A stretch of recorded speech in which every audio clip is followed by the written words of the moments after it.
Bonjour à toutes et à tous et bienvenue au Cryptos Technical Briefing. Chers amis, ravi de vous retrouver mardi 19 août 2025. Le cours du Bitcoin retrace depuis la semaine dernière, en fait, de manière générale, le marché des crypto-monnaies après avoir atteint mercredi soir dernier ou dans la nuit de mercredi à jeudi de nouveaux records historiques, à peu près 124 000 $ pour le cours du Bitcoin.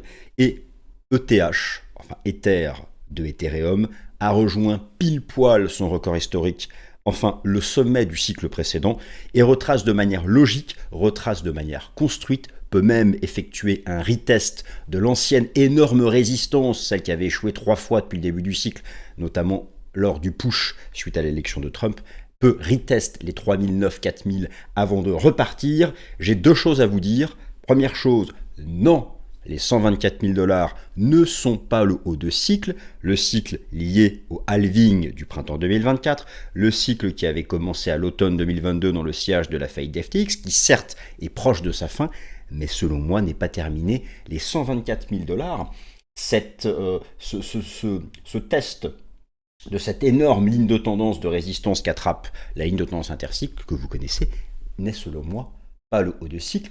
Deuxième chose que je peux vous dire, le timing du fin de cycle aura lieu entre mi-octobre et mi-novembre. Mi-octobre, si on fait comme le cycle précédent, si on fait comme le cycle de 2016 en tenant compte du nombre de jours écoulés depuis le point bas de l'ancien bear market, et jusqu'à mi-novembre, voire fin novembre, si l'on fait comme 2016 en tenant compte du nombre de jours écoulés depuis l'ancien record de l'ancien cycle, ou si l'on fait simplement de la répétition moyenne calendaire. Donc mi-octobre, mi-novembre, allez on va dire 15 octobre, 20-25 novembre sera la période de fin de cycle. L'incertitude porte sur maintenant. J'ai retourné les choses dans tous les sens, toutes les approches. La perspective de tendance en alignant les cycles depuis le nombre de jours depuis le halving. La perspective de tendance en alignant les cycles depuis chacun leur point bas du bear. La perspective de tendance en faisant simplement de la répétition calendaire, de la saisonnalité. Et août et septembre, c'est archi compliqué. La moitié des approches me disent on drop fin août et on pump en septembre. L'autre moitié me dit on drop en août et on pump en septembre. Maintenant, je l'ai déjà dit, donc l'autre moitié me dit on pump en août et on drop en septembre. C'est une période qui est incertaine. Je vais vous montrer ça de manière très simple. C'est assez impressionnant. Vraiment, notamment l'approche halving, elle, nous dit que là, on est entré en correction. D'ailleurs, c'est ce qui s'était passé. Nous sommes 486 jours après le halving. Les cycles précédents entraient en correction à partir de ce moment-là. Et à partir de 500, pumpé à mort. Sauf que nous, notre 500, c'est début septembre. Sauf que la répétition calendaire nous dit qu'en septembre, on a une giga correction de 3 semaines. Et le problème, c'est que si on creuse encore un peu plus dans ces approches, certaines nous disent ce sera plutôt vers 10 septembre, d'autres nous disent plutôt vers 25. Bref, on n'en sait rien. Si, la seule chose que l'on sait, c'est que toutes les approches nous disent qu'il manque un push final. Donc, effectivement, fin août, septembre, là, ça va être un peu compliqué. C'est le marché, en faisant son choix, va me permettre petit à petit de savoir quel est le meilleur outil de suivi dans les différentes approches, de perspective, halving, point bas, calendaire, etc.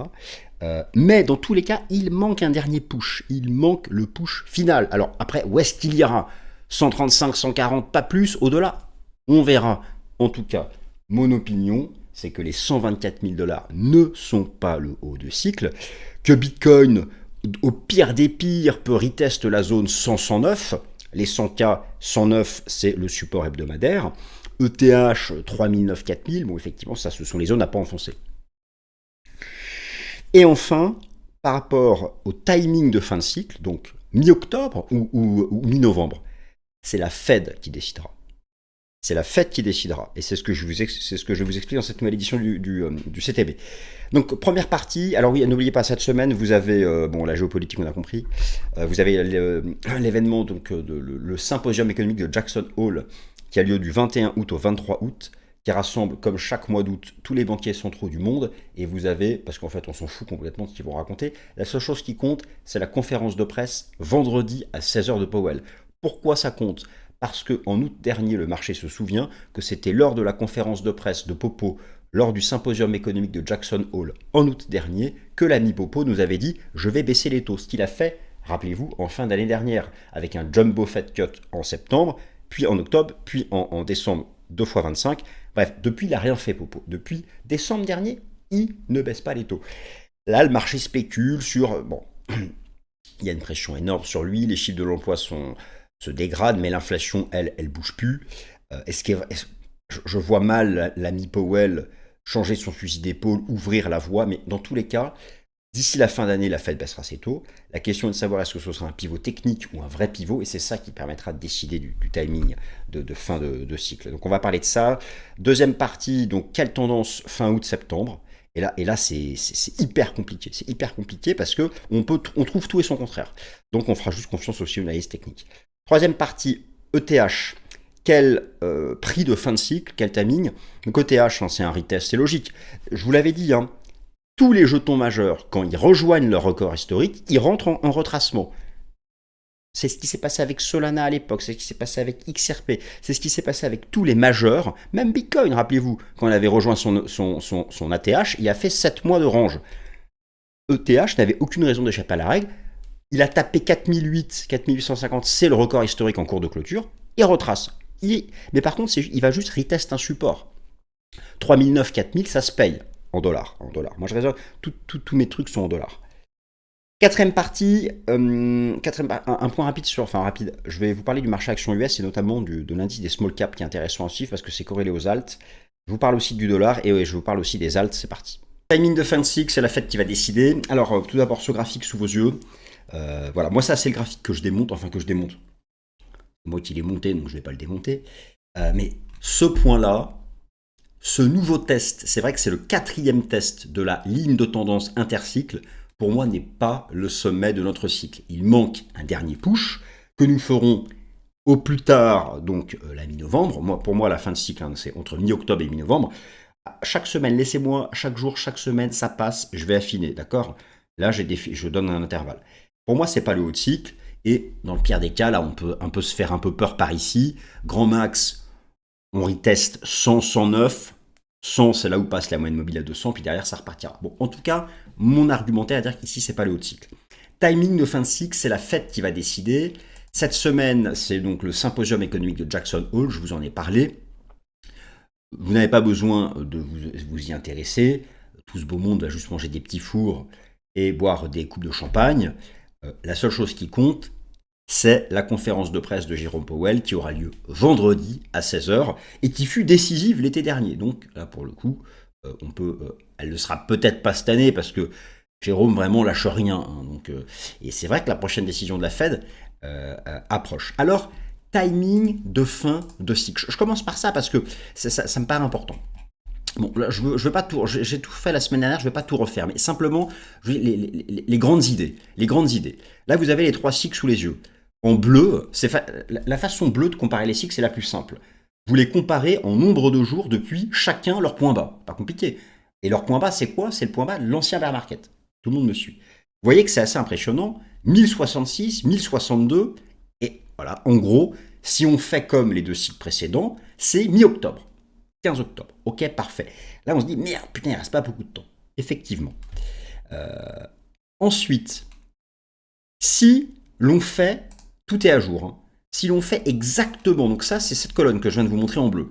Si l'on fait maintenant, si on tient compte d'une perspective halving, et là, c'est impressionnant. Si on fait exactement comme 2020, le cycle précédent, c'est-à-dire qu'on fait 547 jours, et qu'on fait 1062, c'est mi-octobre. On retrouve encore mi-octobre. Ok, très bien. Bon, c'est pareil ici si on tient compte du nombre de jours écoulés depuis l'ancien record du cycle précédent. Mais si l'on fait comme 2016, qui fut le cycle le plus percutant, je ne parle pas du premier cycle, en termes de durée, 1472 jours depuis le record de l'ancien cycle, ça nous emmène mi-novembre. Mi-octobre, mi-novembre. Et si l'on fait, et j'arrête avec l'aspect temporel, et si l'on fait de la pure répétition calendaire, c'est aussi globalement mi-novembre, fin novembre. Donc ça, c'est notre fenêtre de tir temporel. Maintenant, alors il y a d'autres repères à avoir en tête. On compare aussi les cycles en tenant compte du nombre de jours depuis le halving. Nous sommes aujourd'hui 485 jours après le halving et vous allez voir pourquoi c'est intéressant plus tard dans la vidéo. Qui va décider? Qui va décider entre mi-octobre et mi-novembre. Moi, j'estime que c'est la Fed qui va décider. Ah, c'est pas Jérôme Powell qui a parlé du Bitcoin. Ils s'en fichent complètement. En réalité, le marché spécule sur ce que fera la Fed le 17 septembre prochain. D'ici la fin de l'année, il reste 3 décisions de politique monétaire. Le 17 septembre, le 29 octobre, le 10 décembre. La Fed n'a pas touché à ses taux d'intérêt depuis décembre dernier. Elle n'a rien fait. Toutes les autres banques centrales majeures ont baissé, pas elle. Il y a une pression maximale de l'administration Trump, le marché du travail commence un peu à se dégrader. Bon, par contre, l'inflation, la désinflation est en pause, les tarifs douaniers, effectivement, il n'y a pas le choix, c'est comme ça, c'est le jeu, hein. C'est comme ça. Le marché s'interroge. 2 possibilités. La première, aucune baisse de taux d'ici la fin de l'année. Ça pue. Autant vous dire que si c'est le cas, c'est compliqué. Ça me paraît improbable vu les signaux que donne le marché du travail. Deuxième possibilité, ce qu'on appelle le pivot technique. Un pivot technique consiste en une baisse de taux isolée et unique, comme par exemple 25 points de base en septembre ou peut-être en octobre, et rien de plus, juste pour s'ajuster au marché du travail, mais tenir compte que l'inflation est encore trop haute. Troisième possibilité, le vrai pivot. Le vrai pivot est une baisse de taux qui enclenche une série de baisses de taux. Absence de pivot, pivot technique, pivot réel. C'est ça qu'on veut. Bon. En clair, pivot technique, on terminera le plus tôt possible. Pivot technique, on n'ira pas au-delà du mois d'octobre. Et on fera comme le cycle précédent. Pivot réel peut nous permettre d'aller attraper ce que fut le record de 2016 en tenant compte du nombre de jours écoulés depuis l'ancien record et de nous aligner sur la moyenne temporelle, calendaire, pardon. Donc c'est la Fed qui va décider. Et pour ça, qui décide? Je vous ai rassemblé les données sous les yeux. Vous avez vu, je me suis emmerdé. Vous avez sous les yeux les 12 membres votants du FOMC, les 12 personnes qui décident. Je vous rappelle que ce n'est pas Jérôme Powell qui décide de la politique monétaire de la Fed. Il a une voix et il n'a pas de droit de veto. Pas le droit de veto, mais il a une voix, comme tout le monde. Par contre, il a une influence sur ce qu'on appelle les neutres. Dans le FOMC qui est sous vos yeux, vous avez les neutres, ils ne savent pas. Vous avez les dovish, ils veulent les baisses de taux, et les hawkish, no way. Lors du dernier vote, 2 sur 12 ont voté. 2 sur 12 ont voté pour. Et putain, 2 sur 12, on est foutu. 12, pour une baisse de taux, il en faut 7. Majorité, c'est 7. 7 sur 12. D'accord, 6, c'est pas 7, c'est la majorité. 7 sur 12. Il en manque 5. Où est-ce qu'on trouve les 5? Les 5, on va taper dans les dovish. Alors déjà, bonne nouvelle, Donald Trump vient de nommer Stephen Miran membre du FOMC. Sauf qu'on ne sait pas encore s'il pourra voter en septembre. C'est en cours de validation par le Sénat. Ça fait 3. 3 sur 7, il en manque 4. Parmi les 4, ça peut aller chercher parmi... Donc il y a Goldsby et Michelle Bowman. Non, Michelle Bowman, elle était déjà dans les 2 qui ont voté. C'était qui l'autre? C'est Waller et Bowman. Et voilà. Donc ça peut aller chercher éventuellement Lisa Cook. Là, pareil, on arrive à 5 sur 7. Donc, pour une baisse de taux, il va falloir que les neutres basculent, et les neutres sont sous l'influence de Jérôme. Vous voyez que ça va se jouer à ça en fait. On peut spéculer comme on veut. Le débat de savoir est-ce que la Fed va faire un pivot, pas de pivot technique, pivot réel, c'est la gouvernance du FOMC. Il faut 7 voix. Et tout ce beau monde là, tous ces messieurs dames, ils causent tout le temps. Ils font des conférences de presse à droite à gauche, boum. Donc en fait, il y a des mecs, leur taf, c'est de suivre la communication de ces 2 personnes. Imaginez si votre boulot, c'était, voilà, vous décryptez les conférences de presse de ces 12 personnes pour faire vos probabilités d'action de la Fed. Moi, ça me plairait de faire ce taf. Avec quelques graphiques, ça peut être sympa. Enfin voilà, donc tout ça pour dire que qui va décider du timing du pivot de la Fed, de n'importe quoi, du timing de la fin de cycle? C'est la Fed. Alors, maintenant, Bitcoin, quelle tendance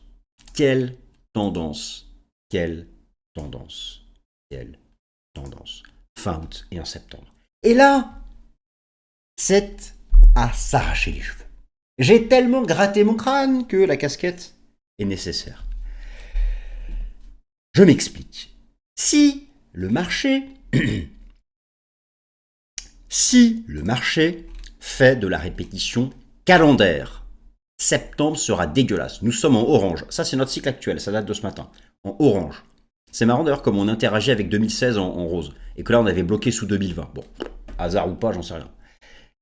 Bref, si l'on fait de la répétition calendaire, on est censé remonter fin août, mais se prendre un méga crash en septembre. Genre, on monte à 130 et on retombe à 100. Alors là, autant vous dire, revendez tout début septembre et revenez fin septembre. Par contre, si l'on raisonne avec une perspective halving, c'est-à-dire j'aligne les cycles en tenant compte du nombre de jours après le halving, nous sommes en rouge, 2020 est en vert, 2016 est en orange. Vous remarquez qu'à partir de 500 jours après le halving, regardez ici, à partir de 500 jours après le halving, nous sommes en méga pump. Et les amis, comme nous sommes aujourd'hui 485 jours après le halving, 500 jours, c'est début septembre. Donc, avec une perspective halving, on drop fin août, on explose en septembre. Avec une perspective calendaire, on remonte fin août et on s'effondre en septembre. Et ensuite, il y aura le push final. Et ben voilà. Donc, franchement, pour fin août et septembre, je ne sais pas. Ma conviction n'est pas forte. Avec les prochaines séances, je vais arriver à voir dans quel cadre on s'inscrit. Perspective calendaire ou perspective halving. D'accord? ETH. Quel prix en fin de cycle? Alors les amis, pas de panique sur ETH. Breathe. Respirez. Ce truc nous fait un truc archi construit. Nous sommes sortis par le haut d'une pattern en construction depuis 4 ans. Impulsion, grosse pattern, on en sort par le haut.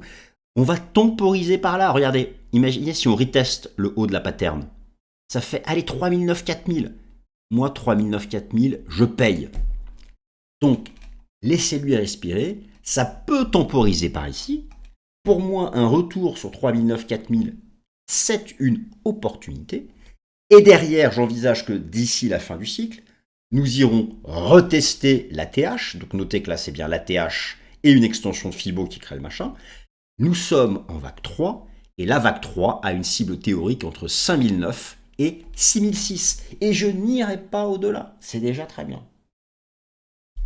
Donc ça peut être fait dans l'intervalle, donc mi-octobre, mi-novembre. Mais là, il ne faut pas... Voilà, c'est normal que ça temporise. C'est normal que ça temporise. D'ailleurs, il n'y a pas d'inquiétude sur les ETF-ETH. Il y a eu des inflows de psychopathes, il y a des outflows, mais les outflows là dans la correction sur ETH sont sans commune mesure avec la valeur des inflows précédents. Maintenant, quel sera le timing? Alors, bon, là c'est pareil, on n'a pas beaucoup d'occurrences. De toute façon, le problème des cycles crypto, c'est qu'on n'a pas beaucoup d'occurrences, on n'a pas de data avant 2009. Et puis Ethereum, on n'avait rien en 2009. Mais bon, grosso modo, l'on estime que le sommet d'ETH pourrait avoir lieu, allez, on va dire, 10 jours à 2 semaines après suite Bitcoin. Ça, on aura l'occasion d'en reparler. Le marché action américain. Alors, le S&P 500, vous voyez que là, on est tout en haut, il y a une petite div en daily. Alors, en mensuel, RS. En weekly, pareil. Hein. On temporise parce qu'on est sous un objectif, mais nous ne sommes pas en zone de surachat, il n'y a pas la div. Donc on ira juste ici en fin d'année. Et je pense que d'ici la fin d'année, on ira chercher 6007 qui sont l'objectif médian sur le plan fondamental des analyses financiers. Mais là, vous voyez qu'on a besoin de temporiser un peu, il y a une div. Donc voilà, ça peut... Au pire, on reteste 6250 et ça repart. Ah, c'est vrai que si le S&P 500 reteste 6250 et repart, ou reteste ça, nous, ça veut dire qu'on va se faire peur entre 100 et 109K. On va se faire peur entre 100 et 109K. Le BTC. En délire, le support weekly c'est 109, mais c'est la clôture qui compte. Donc en fait, je me dis qu'on peut, si on doit se faire peur, pour moi c'est ça. Vous voyez, c'est droppé par ici. Les 100K, l'intervalle 100-109, 109 l'ancien record, support weekly, les 100K parce que le chiffre rond, grosse zone d'accumulation ici, et puis EMA 200, SMA 200. Donc si on doit se faire peur, c'est chassé par ici avant de repartir. Et ça correspondrait à, déjà parce qu'il y a des divs qu'il faut épurer, et puis ça correspondrait à ce scénario de retracement sur le S&P 500. Mais dans tous les cas, même si on fait ça, pour moi, les 124K ne sont pas le haut de cycle.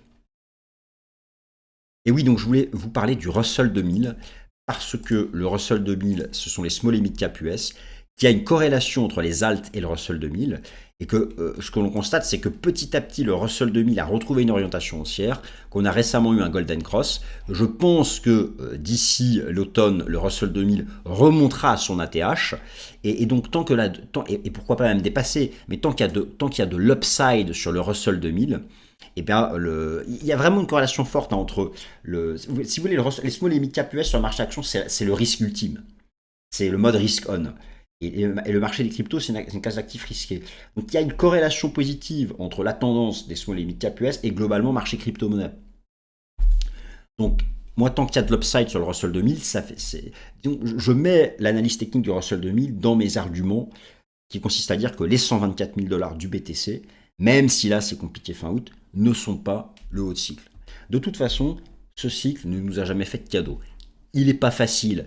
Les phases de grid durent pas longtemps, les retracements sont profonds. Oui, on fait des nouveaux records, c'est vrai. C'est vrai que Bitcoin, en fait, si vous prenez Bitcoin, il n'arrête pas de faire des nouveaux records. Nouveaux records, nouveaux records, nouveaux records. La chose, c'est que par rapport au cycle précédent, qui avait été pendant 8 mois un truc linéaire haussier, là, ça n'arrête pas de nous mettre des méga corrections. Au final, ça monte, mais toutes ces phases-là de range, de correction, de retracement, de machin, ça fait des pertes en capital, ça épuise les gens n'y croient plus. Oui, c'est le cycle le plus difficile ever. Mais au final, à chaque fois, nouveau sommet, nouveau sommet, nouveau sommet. Alors certes, j'avoue, c'est assez marginal. Nouveau sommet, nouveau sommet, nouveau sommet, nouveau sommet, nouveau sommet. À chaque fois qu'on fait un nouveau sommet, d'ailleurs, on se reprend une branlée, mais on fait quand même ensuite un nouveau sommet. C'est comme ça que fonctionne notre cycle. Il faut l'accepter. Et donc je pense, moi, qu'il y aura encore un dernier sommet. Et si je vais vraiment dans un scénario pessimiste, une fête qui nous fait qu'un pivot technique, voilà, on termine à 135, 136, peut-être 140. Voilà, et là, bon, si on est là en mi-octobre, c'est fini. Voilà, mais en tout cas, 124 pour moi, voilà, vous avez compris ce que je dis. Dollar US. Alors, le dollar s'est stabilisé. On ne peut pas parler de renversement haussier du dollar. Un renversement haussier, c'est ça. Phase de baisse, première année du premier mandat de Trump, double divergence. RSI, MACD, dépassement de résistance. Rephase de baisse ici, c'était notre cycle précédent. Double divergence, LMACD, RSI, formation de rounding bottom, pattern, renversement haussier. Phase de baisse, première année du deuxième mandat de Donald Trump. Divergence, pas de double divergence, il en manque une. Phase de range, mais pas de renversement haussier, pas de dépassement de résistance. Bref, sous les 100 points, c'est bearish.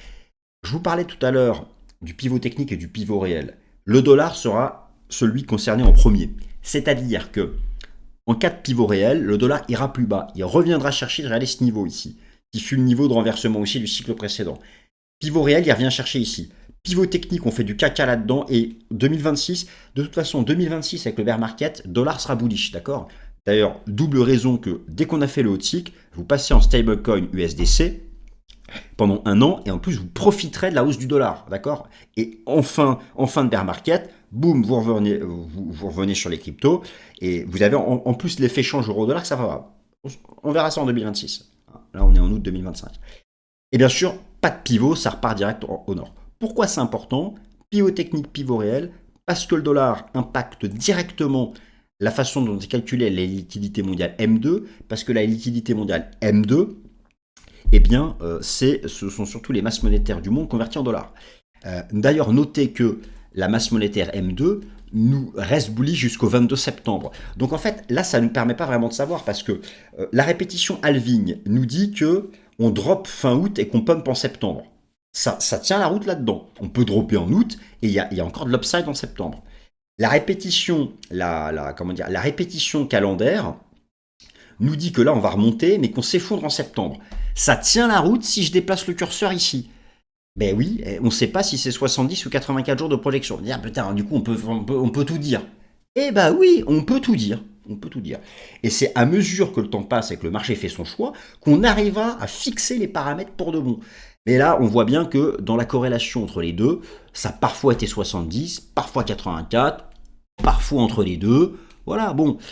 Mais d'ailleurs, ici, c'est intéressant parce qu'on voit que ce sommet ici du A, il était en divergence. Et là, je pense qu'on pourra faire pareil. Donc, au final, si ça, ce sera si c'est une future divergence, ça peut nous emmener à, comme par hasard, mi-octobre. Vous voyez, donc, il y a quand même des choses qui tiennent la route. Voilà. Donc, bon, en tout cas, ça, je l'utilise non pas pour faire le choix, j'ai pas la réponse pour août-septembre, mais pour dire que le cycle n'est pas terminé.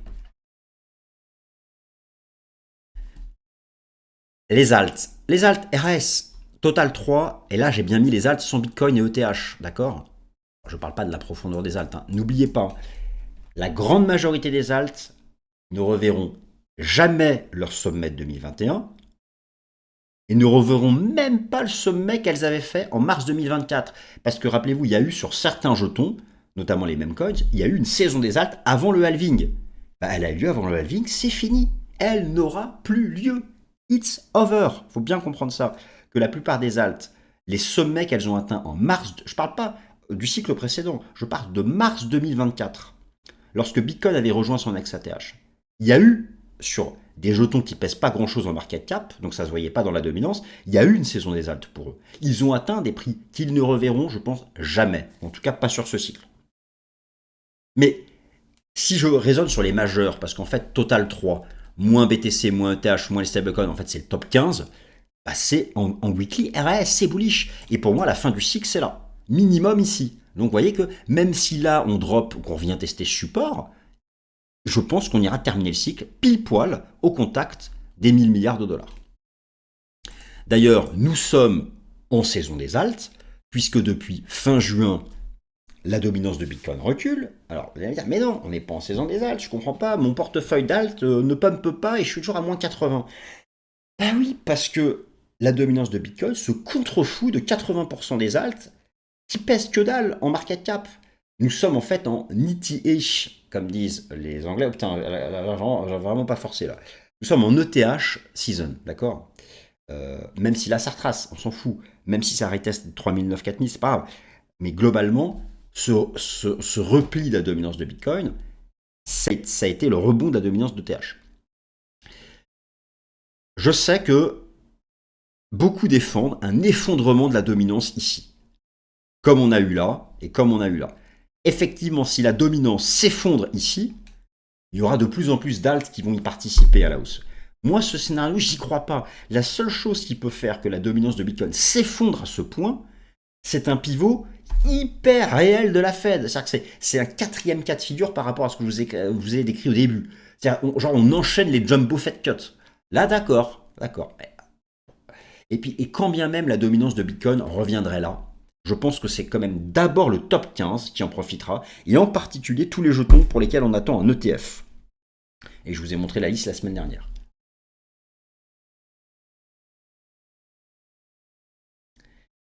Voilà. Bon. Quelle heure là? Oula. Alors, voilà, donc, je m'arrête là. Simplement, donc oui, pour Bitcoin, pour revenir au court terme, pas de panique, même si on se fait peur un peu la fin août. D'ailleurs, c'est intéressant parce que si on se fait peur fin août entre 100 et 109, ça me permettra, moi, de vous dire, ça y est, je sais quelle perspective est la bonne pour aligner les cycles. Et si il y a ce méga drop fin août, c'est que nous sommes en perspective halving et que septembre sera méga bullish. Donc, dans tous les cas, quoi qu'il arrive, à court terme, n'oubliez pas que les 124 000 dollars ne sont pas, enfin, selon moi, ne sont pas le haut de cycle, de même que les 4008 qui a atteint ETH ne sont pas le haut de cycle. Merci à tous.